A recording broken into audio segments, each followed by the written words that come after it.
It's called Where I Come From, People Listen. Where I come from, people listen. One day a guy brings a frisbee to school, and then his friends are throwing it around at lunch, and then pretty soon they're playing a game with it that they're not sure if they learned about or invented, and then next thing you know, they've graduated from high school and gone to college, but all that is how I found myself on the University of Washington Ultimate Frisbee team, the only brown fellow on a team of white graduate students. The game itself was beautiful. There was grass and running and diving, and all along I was making a study of how the gray sky over Seattle could look so magnificent, and I was beginning to theorize that it had to do with what was happening on the ground. There was a connection there, but I hadn't quite figured it out. And the players themselves were more like who I had hoped to meet in college. They had something slow and unrushed about them, and who they were seemed to take in more than just the school and the party over the weekend. The team was co-ed, and the men and women were easy around each other. Every other Saturday I would go home, and at some point while I was studying up in my old room, my sister would come in and tell me about life in 7th grade. It was a hell of a relief to hear about it. It was a relief to hear that somebody was struggling with life besides me. It was the same old stuff, people and what were they trying to do and being how they were and what was anybody supposed to do about it. It happened to be a 7th grade version of it, but that was where she happened to be. She didn't have any other version of it to speak from. I'd listen to her, and the gray sky would do that thing it did again, and I'd make a mental note to give it some more thought again later. The Frisbee team would practice on Fridays, and on the way back from the field, they would stop off at Big Time Brewery, a pub that I dreamed of someday entering. But I was too young, and they were strict about ID, so I would walk home with Laura Carey, the ex-girlfriend of the team captain, Mike Tunica. She told me that she felt okay to play Frisbee with him, but not to drink around him. And when she said it, life seemed wonderful and mysterious. On the way home, she would tell me about her and Mike. She started telling it, and I listened, so I guess she decided to tell some more. She wasn't desperate about it. She had already given her feelings a lot of consideration. She had given the relationship a lot of consideration, and the chance for reconciliation, too. Still, I knew her, and I knew Mike, so I was somebody to tell. I liked listening to her a lot. I liked the difficulties of feelings. I liked complexity. It felt like something that matched the gray sky in the afternoon, the way it was something that nobody was supposed to like, but somehow I did. I would have been happy just to go on one date at the time, but somehow the language she spoke in wasn't unfamiliar to me. It was something I'd always thought people had in them, all this time that I had been walking around the campus looking at the hundreds and hundreds of them. It turned out that here was where they had it, in their relationships. It was as good a place as any. They were absolute geniuses in it when they were given a chance. Laura Carey was, at least, I thought. It wasn't so much the content of what she said as in her tone. How do you ever really know one way or the other when it comes to human beings? That's a good goddamn question, I wanted to say. We got into a routine with it on Fridays after practice. I looked forward to it as much as the playing itself. She was 24 years old, and when she told me about her relationship with Mike, I felt like I was going past the school into the world, which was all I was trying to do all the time. At one practice, Mike and I were warming up together, tossing short throws. He jogged over to me. "Sorry about Laura," he said. "What do you mean?" I said. "She's been talking your ear off about us." "It's all right.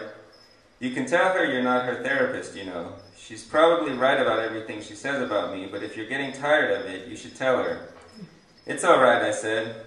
"Where I come from, people listen." "What do you mean?" I didn't know. I had just felt that I wanted to say it. "Iran," I said. "Iran? How long did you live there?" "Until I was 2. He looked at me funny, and we went back to throwing. I didn't know where else it was that I meant, but I made a mental note to think about it some more later. Laura had to leave early that day because of a sprained ankle, but the next week when she and I were walking home again, she said, "I don't mean to be taking advantage of you if there's some cultural reasons why you feel obligated to listen to me. You can tell me if you're tired of hearing about me and Mike." "That's the thing," I said. "I don't know if there is or not, but I really don't mind hearing about it. I like listening to you." "Thank you. I have a question though. What exactly are you supposed to do if you don't listen?" She laughed. "You don't know how good it is to hear you say that." At the next practice, Mike was warming up with me again. I'm going to say something that is going to sound very mean, but I am going to say it, he said. You are going down a dangerous road. You are going down a dangerous road listening to women. I am? Yes. I knew where he was going, and I even thought he might be right about it. It was just that not listening to women felt like a dangerous road too, and I felt inclined to go with the danger that felt less dangerous at least. How come you and Laura managed to find a way to talk about me but not about each other, I said. Well, it's different. We like you. You like each other. We like each other, but we don't like that third thing that's just sitting there. Everything we have to talk about. I don't, at least. I felt like I liked people for having those third things, as hard as they were. They really went a long way in making them who they were. Well, I said, it's not going anywhere. The next day I went home, and when my sister came up to my room while I was studying, I told her about the Frisbee team and walking home with Laura and everything that Mike had to say about it. She listened the whole time, and then she told me about 7th grade and what her friends had been saying that she didn't like about some other people.